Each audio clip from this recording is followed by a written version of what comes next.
Good morning everyone and you are most welcome once again on my YouTube channel। आप सभी का एक बार फिर आपके अपने YouTube channel JM rank booster पर हार्दिक स्वागत है और आशा करता हूं कि आप सब अपनी तैयारी को अच्छे से कर पा रहे होंगे।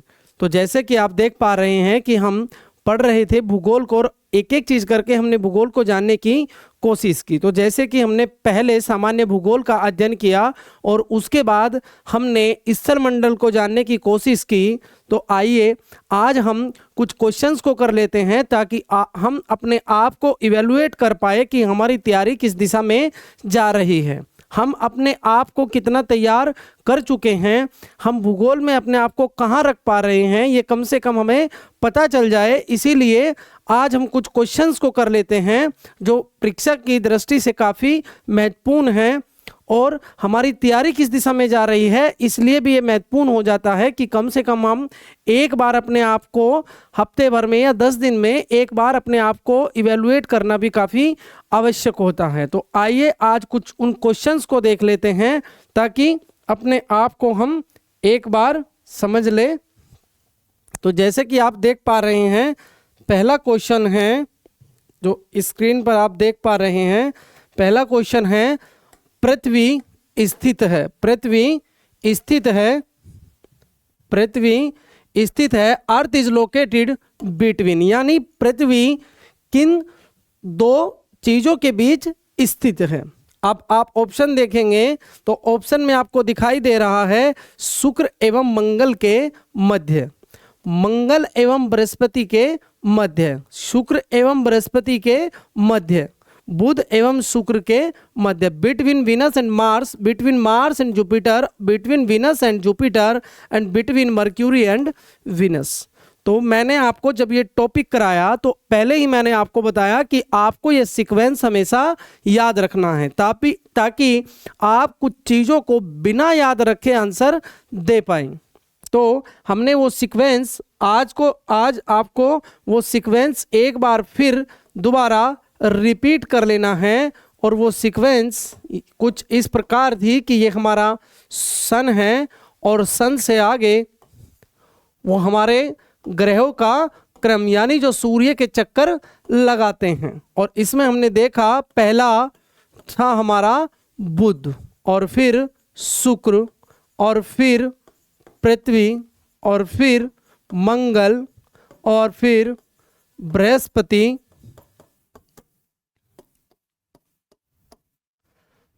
बुध शुक्र पृथ्वी मंगल बृहस्पति शनि अरुण और वरुण।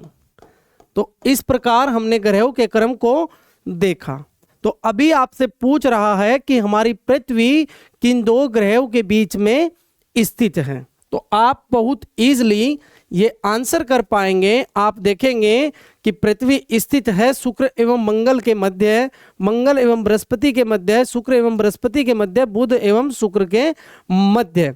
तो आप देख रहे हैं कि पृथ्वी यहाँ पर है और पहला पृथ्वी से ठीक पहले यानी सूर्य की निकटतम और पृथ्वी के बाद का ग्रह मंगल और शुक्र, यानी ऑप्शन में आपको देखना है मंगल और शुक्र या शुक्र और मंगल। तो आप देख पा रहे हैं कि option first is right answer और ये यूपीपीसीएस मेंस 2012 में पूछा गया क्वेश्चन है। तो इसीलिए काफ़ी महत्वपूर्ण है और मैं बार बार आपसे कहता हूं कि आपको अगर ग्रहों से संबंधित क्वेश्चन अक्सर एग्जाम में देखने को मिलते हैं, इसीलिए आपको ये सीक्वेंस हमेशा याद रखनी है कि सूर्य से ग्रहों का क्रम किस प्रकार है, वो आपको हमेशा याद रखना है। क्वेश्चन नंबर 2 अब देख लेते हैं। नेक्स्ट क्वेश्चन, ग्रहों के बारे में निम्न में क्या सत्य है। तो आप देखेंगे कि फर्स्ट ऑप्शन ये प्रकाशहीन होते हैं किंतु चमकते नहीं हैं, यानी ये कह रहा है कि they are non luminous but do not shine. ये कह रहा है कि इनमें प्रकाश नहीं होता और ये चमकते भी नहीं हैं, यानी ऐसा ग्रहों के बारे में ये कह रहा है कि ये अपना प्रकाश भी नहीं रखते हैं और ये चमकते भी नहीं है। लेकिन ऐसा नहीं होता। जब हमने ग्रहों को डिस्कस किया तो देखा कि ग्रहों में अपना प्रकाश तो नहीं होता लेकिन वो दिखाई देते हैं। तो ये रोंग हुआ। अब आप दूसरा ऑप्शन देखेंगे, ऑप्शन बी, कि ये अप्रकाशवान होते हुए भी चमकते हैं, यानी ये कह रहा है कि इनके अंदर प्रकाश तो नहीं होता लेकिन ये दिखाई देते हैं। इसका मतलब ये हुआ कि ये इसके ग्रहों के बारे में बिल्कुल एकदम राइट आंसर है। ये ठीक इस प्रकार से होता है कि जो हमारे दूसरे आकाशीय पिंड है यानी पृथ्वी को छोड़ दे, तो हम चूंकि हम पृथ्वी पर रहते हैं तो हमें जो आंखों से दिखाई देते हैं वो पिंड, आकाशीय पिंड, जो हमें कुछ ऐसे जो भी आकाशीय पिंड होते हैं सिर्फ तारों को छोड़कर, कि वो सूर्य के प्रकाश जब उन पर पड़ता है तो वो हमें दिखाई देते हैं। इसको ठीक इस प्रकार से समझिए कि रोड के ऊपर अगर कोई गाड़ी जा रही है तो गाड़ी कि लाइट जिस हिस्से पर या जिस वस्तु पर पड़ती है वो वस्तु हमें गाड़ी के पीछे से अवश्य ही दिखाई देती है, लेकिन बाकी उस क्षेत्र को छोड़कर जो अंधकार में वाला क्षेत्र है या अंधेरे वाला क्षेत्र है वो हमें दिखाई नहीं देता है। ठीक इसी प्रकार इन पिंडों में या ग्रहों में, बाकी पिंडों में अपना प्रकाश नहीं होता है। सूर्य के प्रकाश के कारण जब उन पर सूर्य का प्रकाश पड़ता है तो वो हमें प्रकाशमान होते दिखाई देते हैं, अर्थात वो चमकते हैं। और ये प्रकाशवान होते हैं किंतु चमकते नहीं हैं, तो इनमें प्रकाश नहीं होता है, तो ये भी ऑप्शन गलत होगा। ये प्रकाशवान भी है और चमकते भी है, ये प्रकाशवान भी है यानी इनमें लाइट भी है, अपनी लाइट भी है, अपना प्रकाश भी है और ये चमकते भी है, लेकिन अपना इनमें प्रकाश नहीं होता है। तो आपको हमेशा चारों के चारों ऑप्शन रीड करने हैं, कि हो सकता है कि आपको मोस्ट एकदम राइट आंसर आप तभी सर्च कर पाएंगे आप जब चारों ऑप्शंस को अच्छे से एक बार रीड कर लेंगे। तो आइए देखते हैं नेक्स्ट क्वेश्चन। नेक्स्ट क्वेश्चन सूर्य तथा पृथ्वी के मध्य ग्रह है। तो हमने देखा, अभी देखा कि हम उसके लिए हमें क्या है, एक सीक्वेंस को याद रखना है, सन के बाद वाली सीक्वेंस को याद रखना है, और वो सीक्वेंस क्या है, बुध, शुक्र, पृथ्वी और मंगल और बृहस्पति और शनि, अरुण और वरुण। तो आप देखेंगे कि सूर्य तथा पृथ्वी के मध्य के ग्रह कौन से हैं।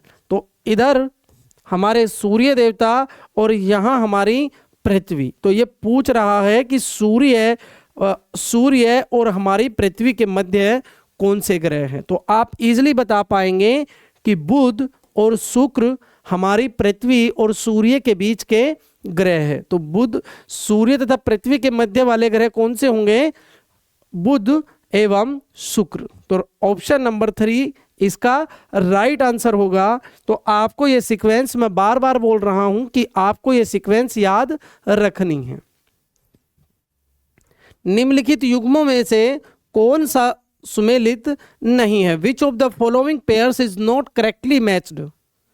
तो आप देखेंगे चूंकि आपने अच्छे से अभी तक डिस्कस कर चुके हैं, आप अच्छे से स्टडी कर चुके हैं प्लेनेट्स के बारे में, ग्रहों के बारे में, तो आप ऑप्शन नंबर फर्स्ट देखेंगे, सौर मंडल का सबसे बड़ा ग्रह बृहस्पति। ये आपने अच्छे से पढ़ा और समझा कि सौर मंडल का सबसे बड़ा ग्रह बृहस्पति है। Largest planet of the solar system Jupiter.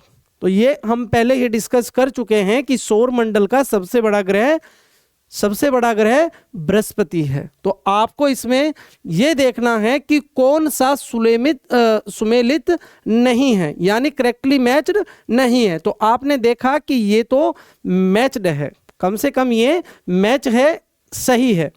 दूसरा, सौर मंडल का सबसे छोटा ग्रह बुध है।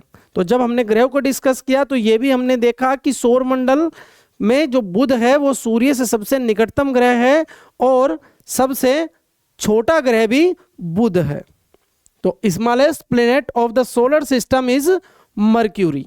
तो ये भी क्या है, ये भी सत्य है, करेक्ट है। और थर्ड ऑप्शन, सौर मंडल का सर्वाधिक चमकीला ग्रह शुक्र है। सौर मंडल का सर्वाधिक चमकीला ग्रह शुक्र है। और ये भी क्या है, ये भी सत्य है। जब हमने शुक्र को पढ़ा और समझा तो हमने देखा कि शुक्र ग्रह पर कार्बन डाइऑक्साइड की मात्रा बहुत ज़्यादा है और इसीलिए शुक्र पर जो तापमान होता है वो कभी कभी 465 डिग्री सेंटीग्रेड तक पहुंच जाता है। 465 डिग्री सेंटीग्रेड तक पहुंच जाता है और उसके पीछे का कारण है अत्यधिक कार्बन डाइऑक्साइड का पाया जाना।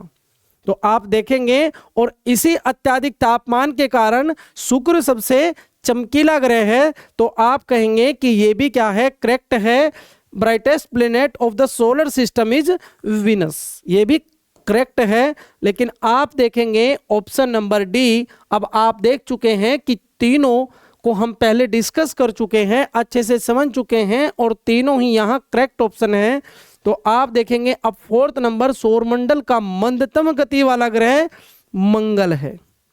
तो हमने जब इसको सोलर सिस्टम को पढ़ा तो देखा कि कैसे सूर्य से दूर जाते जाते ग्रहों की गति कम होती चली जाती है और सौरमंडल का सबसे ज़्यादा समय में चक्कर, सूर्य के चारों तरफ चक्कर लगाने वाला ग्रह कैसे, वरुण होता है। तो जैसे जैसे आप सूर्य से दूर होते जाएंगे, सूर्य से जैसे जैसे ग्रहों की दूरी बढ़ती जाएगी, ऐसे ऐसे इनका समय भी क्या है या इनकी गति भी कम होती चली जाएगी।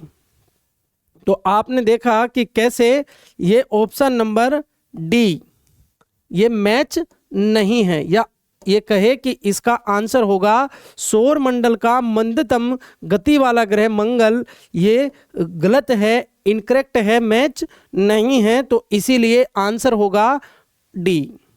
नेक्स्ट क्वेश्चन, सूर्य की ऊर्जा उत्पन्न होती है, यानी सूर्य में ऊर्जा कैसे बनती है।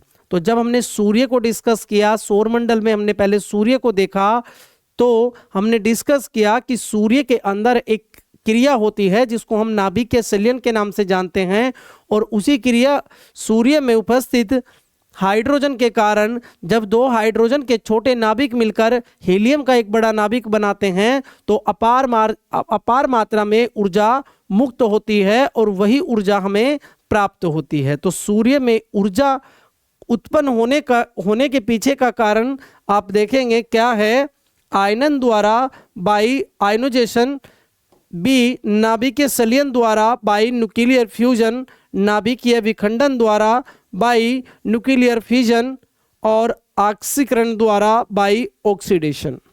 तो आप कहेंगे कि इसके पीछे का कारण है कि हाइड्रोजन के दो छोटे नाभिक मिलकर हीलियम का एक बड़ा नाभिक बनाते हैं और इस क्रिया में अपार मात्रा में ऊर्जा मुक्त होती है जो हमें सूर्य तप के रूप में प्राप्त होती है।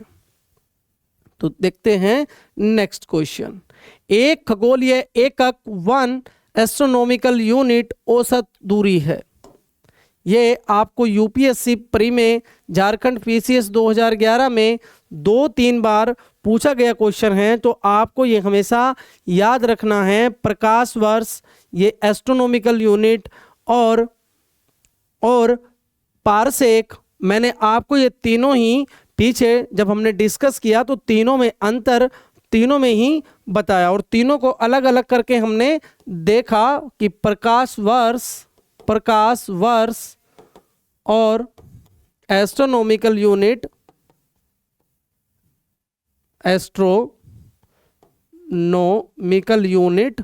और पारसेक,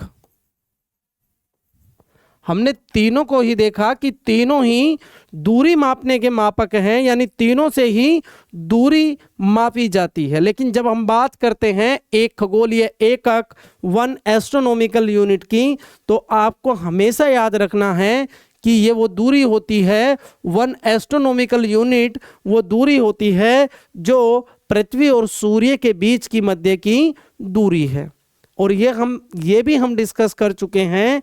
इसको आपको याद रखना है कि वो दूरी 14,96,000 किलोमीटर, 14,96,000 किलोमीटर या मिलियन किलोमीटर, 149.6 मिलियन किलोमीटर होती है। तो आपको याद रखना है, इसको हम मोटा मोटी 15 करोड़ किलोमीटर भी कहते हैं, लेकिन ये एक्चुअली 14,96,000 किलोमीटर के लगभग होती है।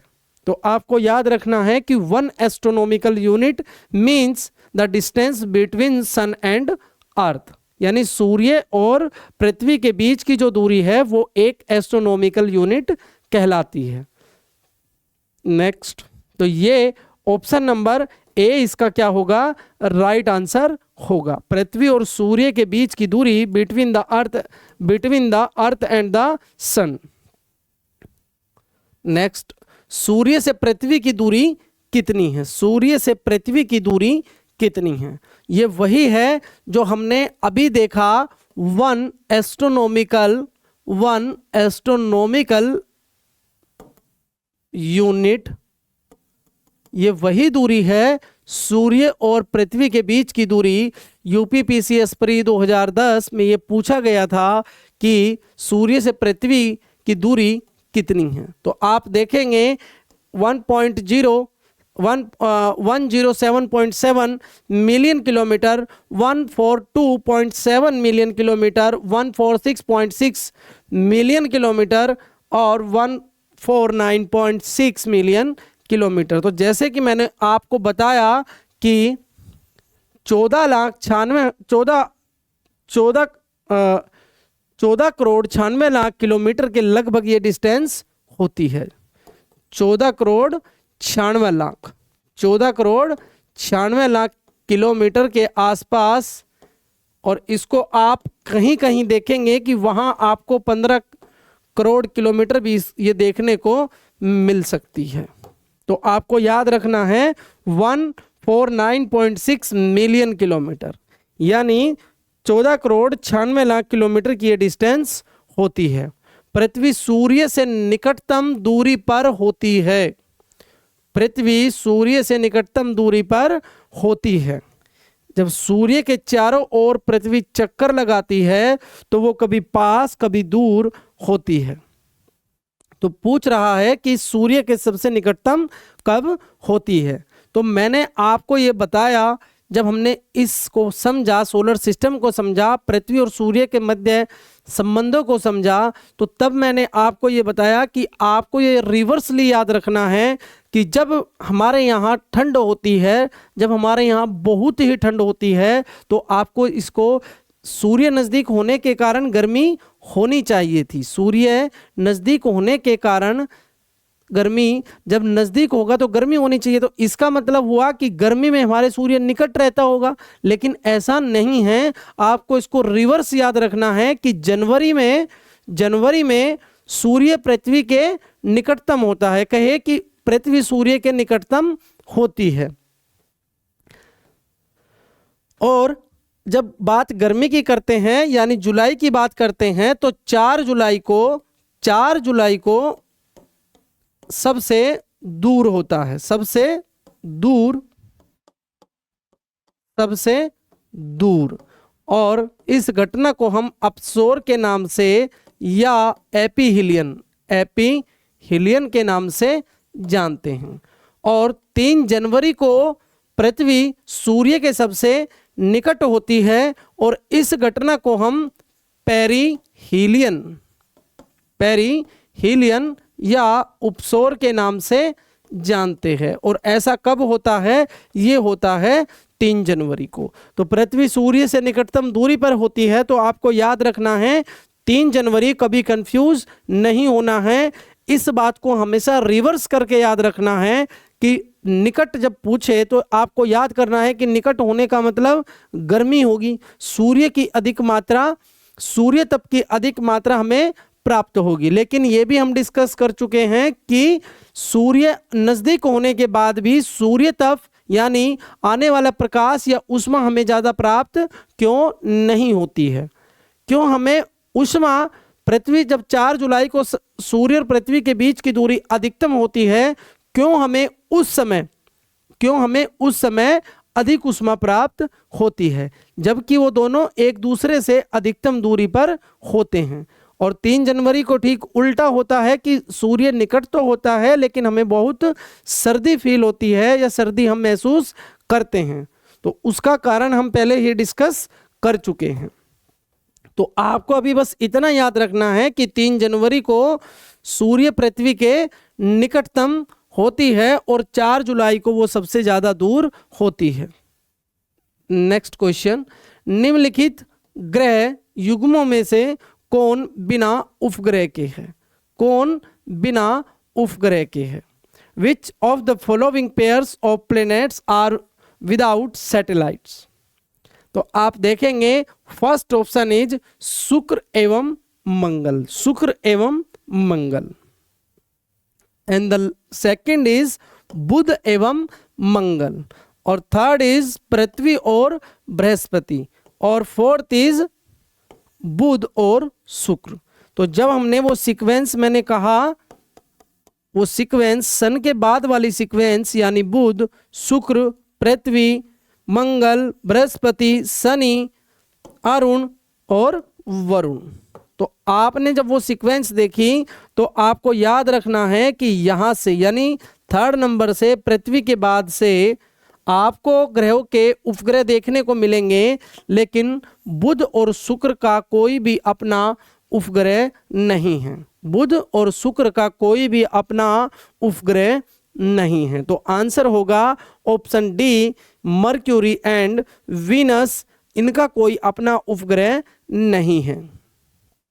नेक्स्ट क्वेश्चन, शुक्र वीनस ग्रह पर मानव जीवन का होना अत्यधिक असंभव है। शुक्र वीनस पर मानव जीवन का होना अत्यधिक असंभव है। The existence of human life on Venus is highly impossible, and कारण, इसके पीछे का कारण क्या है कि शुक्र के वायुमंडल में कार्बन डाइऑक्साइड का अत्यधिक उच्च स्तर होता है। तो ये दोनों ही बात क्या है, ये कथन शुक्र वीनस ग्रह पर मानव जीवन का होना अत्यधिक असंभव है, ये बिल्कुल सही है। उसके पीछे का कारण है अत्यधिक कार्बन डाइऑक्साइड का होना, और अत्यधिक कार्बन डाइऑक्साइड होने के कारण उच्च तापमान का होना, जो मानव जीवन के लिए बिल्कुल भी अनुकूल नहीं है। 465 डिग्री सेंटीग्रेड का टेम्परेचर मानव के लिए रहना इम्पॉसिबल है, अतः वहाँ पर जीवन होना असंभव सी बात है। और दूसरा उसके पीछे का जो कारण है वो है शुक्र के वायुमंडल में कार्बन डाइऑक्साइड का अत्यधिक उच्च स्तर पर होना। इसका मतलब हुआ कि ये जो कथन है और इसका कारण है, दोनों ही क्या है, सही है। तो ए और आर दोनों सही है, और आर ए की सही व्याख्या है, आर ए की सही व्याख्या है। तो ये आंसर इसका क्या होगा, फर्स्ट वाला सही होगा, लेकिन मैंने कहा सभी को डिस्कस करेंगे। ए और आर दोनों सही है, लेकिन आर ए की सही व्याख्या नहीं करता है, लेकिन ऐसा नहीं है। ये बिल्कुल सही व्याख्या है कि कार्बन डाइऑक्साइड ज्यादा होने के कारण वहां पर मानव जीवन का संभव होना बहुत ही असंभव सी बात है। तो आप देखेंगे ए सही है परंतु आर गलत है, ए गलत है परंतु आर सही है। तो आप जैसे कि देख पा रहे हैं, अभी हम पीछे कुछ टॉपिक्स में हमने डिस्कस किया कि शुक्र पर कार्बन डाइऑक्साइड अत्यधिक होने के कारण वहां प्राप्त उष्मा बाहर नहीं उठ पाती है, और तापमान बहुत ज़्यादा होता है, और वो तापमान 465 डिग्री के सेंटीग्रेड के आसपास तक पहुंच जाता है। और इसीलिए अभी हमने कुछ पहले वाले क्वेश्चंस में देखा कि शुक्र सबसे ज़्यादा चमकीला ग्रह इसी वजह से है कि वो तापमान अत्यधिक होता है।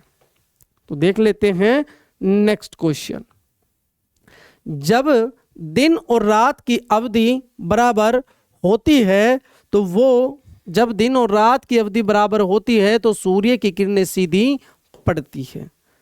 ये भी हम अच्छे से डिस्कस कर चुके हैं।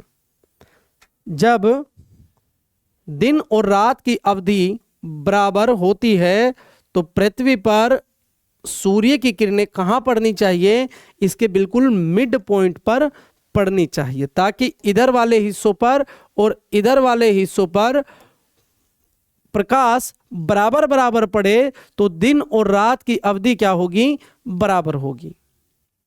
तो आप देखेंगे कि जब दिन और रात की अवधि बराबर होती है तो सूर्य की किरणें सीधी कहाँ पड़ती है? यूकेपीसीएस 2002 उत्तरी ध्रुव पर, नॉर्थ पोल पर, भूमध्य रेखा पर, इक्वेटर पर, दक्षिणी ध्रुव पर यानी साउथ पोल पर, कर्क रेखा पर यानी ट्रॉपिक ऑफ कैंसर पर। तो मैंने कहा पृथ्वी के मिड वाले हिस्से पर पड़नी चाहिए यानी भू मध्य रेखा पर या विषुवत रेखा पर। तो आप देखेंगे कि बी ऑप्शन क्या है? भूमध्य रेखा यानी इक्वेटर पर सूर्य की सीधी किरणें पड़ने से क्या होगा कि इधर और इधर दिन रात क्या होंगे? बराबर होंगे। नेक्स्ट, कायरा का समय ग्रीनविच से 2 घंटे आगे है, अतः यह स्थित है। तो हमने मानक समय देशांतर रेखा को अच्छे से डिस्कस किया था, तो उसी को देखते हुए हम देखेंगे कि काहिरा, सबसे पहले काहिरा कहाँ है? मिस्र में, मिस्र। अब दूसरा देखेंगे कि काहिरा का समय ग्रीनविच से 2 घंटे आगे है, अतः यह स्थित है। अब ये पूछ रहा है कि किस कोऑर्डिनेट पर ये स्थित है। तो जैसा कि हम जानते हैं कि जो 0 डिग्री देशांतर रेखा को हम अपनी मानक समय देशांतर रेखा मानते हैं। 0 डिग्री देशांतर रेखा को हम मानक समय देशांतर रेखा मानते हैं जो लंदन से होकर गुजरती है, लंदन के पास ग्रीनविच शहर से होकर गुजरती है। तो ये कह रहा है कि काहिरा का समय इस रेखा से 2 घंटे आगे है। तो इसका मतलब ये हुआ जब हम आगे की बात करते हैं तो हम पूर्व की तरफ को बढ़ते हैं, और जब हम पश्चिम की तरफ को बात करते हैं तो हम इस रेखा के समय पीछे वाले समय की बात करते हैं। तो आप देखेंगे कि काहिरा का समय ग्रीनविच से 2 घंटे आगे है। तो आपको पहले ही ये एक एजम्पशन या एक विचार दिमाग में आ जाना चाहिए कि जब बात ग्रीनविच से आगे की समय की हो रही है तो वो रेखा पूर्वी देशांतर होना तय है। तो आप पहले ऑप्शन में देखेंगे पश्चिमी देशांतर और पश्चिमी देशांतर, दोनों ऑप्शन गलत, दोनों ऑप्शन रोंग, कंप्लीटली रोंग है। क्योंकि आप पहले क्वेश्चन कह रहा है कि ग्रीनविच से 2 घंटे आगे। तो जैसे कि मैंने आपको डायग्राम में बताया और पहले भी हमने डिस्कस किया कि जो हमारी मानक समय देशांतर रेखा है जिसको हम ग्रीनविच रेखा भी कहते हैं, वो 0 डिग्री देशांतर रेखा है। उससे जब हम पूर्व की तरफ को बढ़ेंगे तो समय प्लस होगा, आगे होगा। इसको अगर हम 0 मान लें तो जब इधर बढ़ेंगे तो वो समय आगे बढ़ता चला जाएगा, यानी इस समय से वो आगे होगा। और जब इधर की बात करेंगे यानी पश्चिम की बात करेंगे तो वो समय यहाँ के समय से पीछे होगा। तो क्वेश्चन आप देख रहे हैं कि काहिरा का समय ग्रीनविच से 2 घंटे आगे है। अब आप ये भी अच्छे से जानते हैं कि हमारी पृथ्वी 1 डिग्री घूमने में लगभग 4 मिनट लेती है। ये हम पहले ही कैलकुलेट कर चुके हैं कि 360 डिग्री घूमने में लगभग पृथ्वी 24 घंटे लेती है, 24 घंटे लेती है। तो ये हमने देखा कि 24 घंटे का मतलब हुआ 24 गुने 60 बटे 360। तो ये 6 और ये 4, यानी 1 डिग्री घूमने में लगभग 4 मिनट लेती है। और 2 घंटे आगे होगा तो 2 घंटे आगे होने का मतलब 120 मिनट हुआ, और 4 से भाग देंगे तो वो लगभग 30 डिग्री आगे है। तो कहाँ होगा? ईस्ट होगा, 30 डिग्री पूर्वी देशांतर पर होगा। यानी काहिरा कहाँ स्थित होगा? 30 डिग्री ईस्ट पर होगा, 30 डिग्री पूर्वी देशांतर पर स्थित होगा। तो ये आशा है कि ये आप समझ गए होंगे कि हमारी पृथ्वी 24 घंटे में 360 डिग्री यानी पूरा एक चक्कर लगा लेती है। तो 360 24 घंटे में घूमती है, तो 24 घंटे को जब हम मिनट में बांटेंगे तो 24 गुने 60 और बटे 360 डिग्री घूमती है, तो 360 से भाग देंगे तो पता चलेगा कि 1 मिनट में या 1 डिग्री घूमने में 4 मिनट ले रही है। और यहाँ बात हो रही है 2 घंटे आगे होने की। 2 घंटे आगे होने का मतलब हुआ, 2 घंटे आगे मतलब होने का मतलब हुआ कि वो 120 मिनट और 4 मिनट में वो 1 डिग्री जाती है, तो 30 डिग्री, वो 30 डिग्री पर स्थित होगा। नेक्स्ट क्वेश्चन, जब ग्रीनविच में मध्याह्न है, एक जगह का स्थानीय समय, जब ग्रीनविच में मध्याह्न है यानी इसका मतलब दोपहर के 12 बजे हैं। जब ग्रीनविच में मध्याह्न है यानी दोपहर के 12 बजे हैं, तो निम्नलिखित में वह कौन सा देशांतर है जिस पर उपयुक्त जगह अवस्थित है।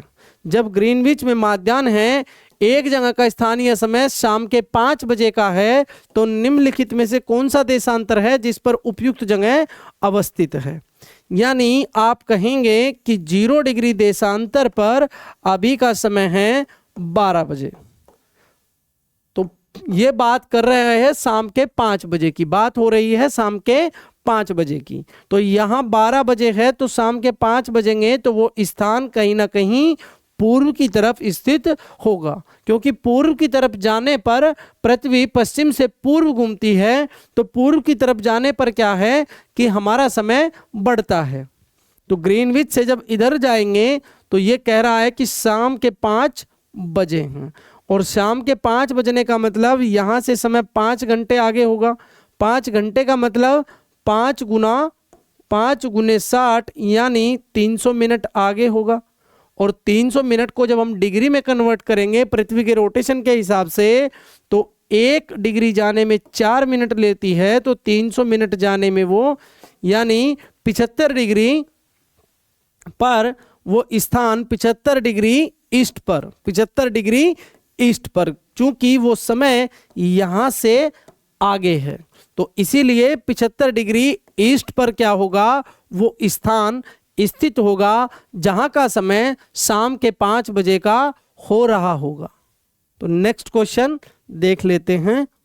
पृथ्वी पर मूलतः एक ही विशाल भूखंड था जिसे कहते हैं। तो जब हमने पृथ्वी की उत्पत्ति को समझा, ओरिजिन और अर्थ को पढ़ा, तो हमने कुछ सिद्धांतों को पढ़ा, और उन सिद्धांतों में एक सिद्धांत की परिकल्पना के अनुसार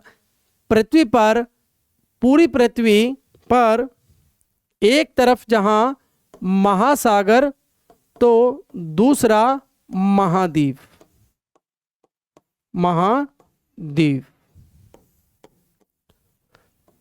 दूसरी तरफ महाद्वीप।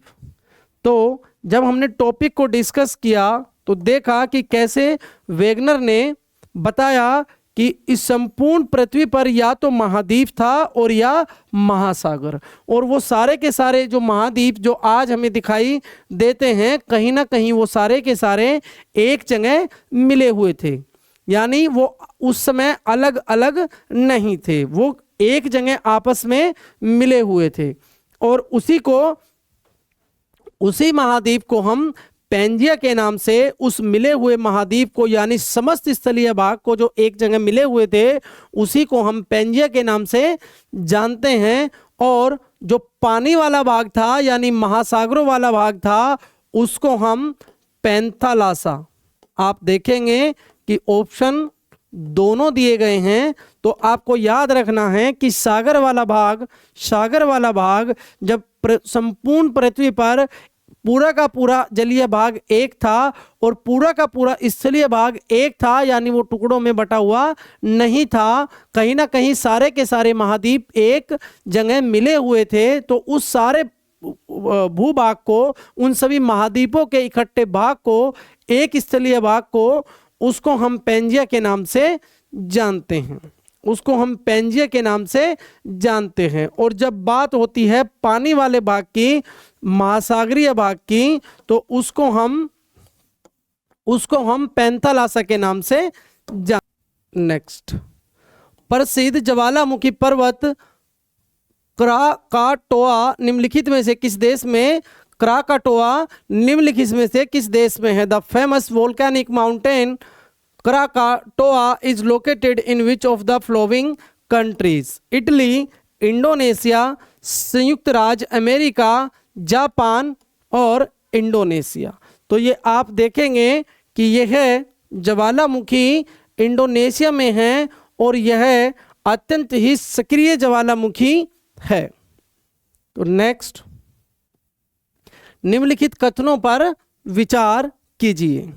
तो आप देखेंगे कि रिएक्टर स्केल पर, रिएक्टर स्केल एक लघुगणकीय लॉगरिथम मापक है तथा इसके फलस्वरूप परिमाण मापक में 1 की वृद्धि आयाम के लिए 10 के गुणक को निरूपित करती है। The Richter scale is a logarithmic scale and an increase of 1 unit on magnitude scale represent a 10-fold increase in amplitude। और नेक्स्ट, रिएक्टर स्केल में प्रत्येक पूर्णांक पठन पर ऊर्जा पूर्ववर्ती पूर्णांक पठन की ऊर्जा के 100 गुना होती है। यानी आप देखेंगे कि यह बात तो क्या है, बिल्कुल सही है कि उसको हम 0 से 10 या 1 से 10 के बीच रिएक्टर स्केल पर जब हम भूकंप को मापने का काम करते हैं तो उसकी गणना 0 से 10 के बीच होती है या 1 से 10 के बीच होती है। लेकिन आप दूसरी तरफ देखेंगे कि जब रिएक्टर स्केल पर हम 1 से 2 पर बढ़ते हैं, 2 से 3 पर बढ़ते हैं, तो उसके विनाशकारी होने का जो गुणन जो होता है वो 10 गुना ज़्यादा होता है। लेकिन ऑप्शन 2 कह रहा है कि यह 100 गुना होती है, तो यह बिल्कुल भी सही नहीं है। लेकिन ऑप्शन 1 इसका राइट आंसर होगा। ऑप्शन 1 इसका राइट आंसर होगा। नेक्स्ट क्वेश्चन,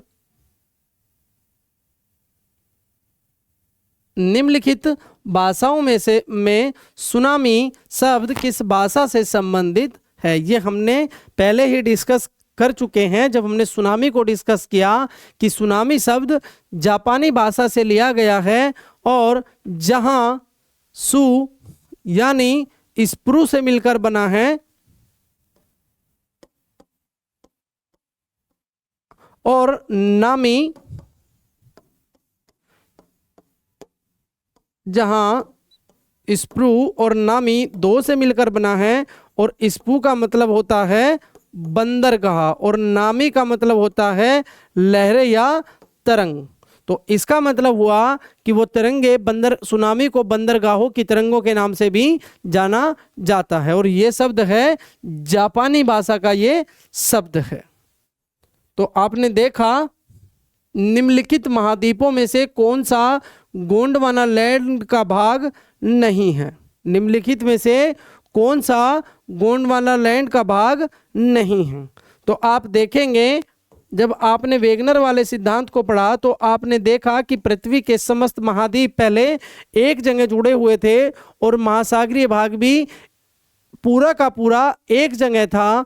तो ये स्थलीय भाग किन्हीं विवर्तनिक बलों के कारण उत्तर और दक्षिण की तरफ खिसकना शुरू होते हैं या ये दोनों उन विवर्तनिक बलों के कारण एक भाग ऊपर की ओर जाता है तो दूसरा नीचे की ओर जाता है। ऊपर जाने वाला भाग नीचे जाने वाला भाग